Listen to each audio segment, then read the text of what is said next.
अस्सलाम वालेकुम। कैसे हैं आप सब?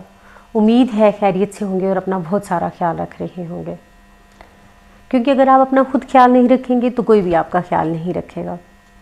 आज का मेरा टॉपिक जिस पे मैं बात करना चाह रही हूँ कि कोई इंसान जब आपको छोड़ जाता है तो उस दुख को कैसे ख़त्म किया जाए। देखिए, जब एक इंसान आपको छोड़ के चला जाता है तो उसके पीछे मत भागे। अपना टाइम, अपनी एनर्जी उस इंसान के पीछे मत ज़ाया करें जिसके पीछे आप ऑलरेडी इतना टाइम और अपनी इतनी एनर्जी ज़ाया कर चुके हैं।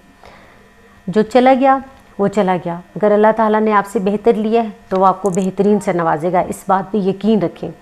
और बजाय इसके कि आप बैठ के रोना शुरू कर दो कि ये चीज़ मुझसे चली गई या ये इंसान मैंने खो दिया, आप पहले से भी ज़्यादा स्ट्रगल करो उस चीज़ को पाने के लिए। मेहनत करो। अगर कोई चीज़ आपसे खो गई है और आप उसके लिए परेशान हो तो फिर से नए सिरे से मेहनत करो, उसके लिए कोशिश करो। अल्लाह ताला तुम्हें उससे भी बेहतर से नवाजेगा। उस चीज़ के लिए बैठ के मत रो। वो दोबारा तुम्हें मिल भी जाए तो उसकी वो वैल्यू नहीं रहेगी। और ये अच्छा या बुरा जो होता है ये हमारे दिमाग में होता है कि फ़लाँ बंदा हमें छोड़ गया, मेरे साथ बहुत बुरा हुआ। नहीं, आपके साथ कभी बुरा नहीं हो सकता। अल्लाह ताला आपके साथ कभी बुरा नहीं करेंगे। वो एक माँ से 70 गुना ज़्यादा आपसे प्यार करते हैं, वो कभी आपके साथ बुरा नहीं कर सकते। ये अच्छा या बुरा सिर्फ़ और सिर्फ हमारे दिमाग के अंदर होता है। आप खुद सोचें, जो चीज़ वक्ती आपसे खो जाती है आप उसके लिए कितने परेशान होते हो। कोई और चीज़ ऐसी खो चुकी होगी आपसे बहुत अरसा पहले, आप उसके लिए कितने परेशान होते हो। लेकिन वही जब आप उस चीज़ को कुछ अरसा बाद देखते हो तो आपको हंसी आ रही होती है कि मैं इस चीज़ के लिए परेशान हो रहा था, मैं परेशान हो रहा था इस चीज़ के लिए। तो वक्त भी बहुत बड़ा मरहम होता है। और कुछ भी जो चीज़ जिसे बहुत बड़ा या बहुत बुरा बना लेता है वो हमारा दिमाग होता है, ठीक है। वो आपकी सोच, आपकी फीलिंग्स होती हैं उसके साथ। मैं यहाँ पे आपको एक हस्बैंड वाइफ का वाक़या लाजमी बताऊँगी, क्योंकि वो मुझे खुद बहुत पसंद है। आपको भी बड़ा उससे हौसला मिलेगा। एक न्यू मैरिड कपल था, हस्बैंड वाइफ। वो दोनों जाते हैं हनीमून के लिए। तो रास्ते में ना उन्होंने समंदर से क्रॉस करना था, जो कि वो जहाज़ के थ्रू कर रहे थे। तो समंदर में अचानक बहुत ज़्यादा तूफ़ान आ जाता है।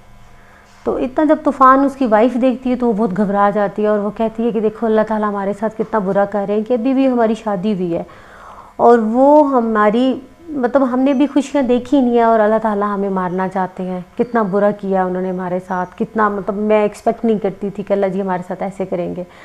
वो ऐसे बोलती है। तो जो उसका हस्बैंड होता है वो बहुत हैरानगी से उसकी बातें सुन रहा होता है। वो अचानक उठता है और उसके पास एक तलवार थी, तो वो तलवार ना अपनी वाइफ की गर्दन पे रख लेता है और वो उसको कहता है कि मैं तुम्हें मार दूंगा। तो वो हंसना शुरू हो जाती है ना। वो कहती है तुम मुझे मार ही नहीं सकते।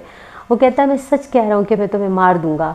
तो वो कहती है कि ऐसे कैसे पॉसिबल है कि मतलब तुम मुझे इतना प्यार करते हो, तुम मुझे कभी भी नहीं मार सकते। तो वो कहता है कि जब तुम्हें मेरी मोहब्बत पे इतना यकीन है तो मुझे भी अपनी खुदा की मोहब्बत पे यकीन है कि वो हमारे साथ कभी भी कुछ गलत नहीं कर सकता। अगर हम यहाँ पे डूब के मर जाते हैं ना तो उसमें भी उसने कोई ना कोई हमारे लिए बेहतरी लिखी होगी। वो सही या गलत हमारे माइंड में होता है कि हमारे साथ गलत हो गया। अगर वो हमारे साथ कर रहा है तो उसके नज़रिए में वो चीज़ हमारे लिए अच्छी ही होगी। इसलिए कोई भी इंसान जब आपकी लाइफ से चला जाता हो तो ये मत सोचें कि मेरे साथ बहुत बुरा हो गया। ये मत सोचें कि शायद मैं उस इंसान को डिज़र्व नहीं करता था, वो अच्छा इंसान था और वो मुझसे दूर चला गया।